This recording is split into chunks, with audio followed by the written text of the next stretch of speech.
This wasn't just an old, broken-down BMW, it was a buried story waiting to be told. It sat abandoned in the wild for 15 years, covered in rust, home to a raccoon family. But we brought it back to life, bolt by bolt, spark by spark. And when that engine roared for the first time, man, it stole our hearts.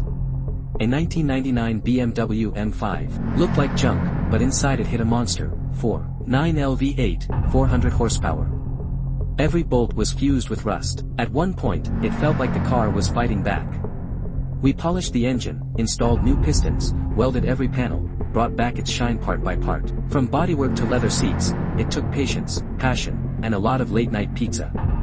Then, the key turned. 1 second of silence, and then the V8 roared to life.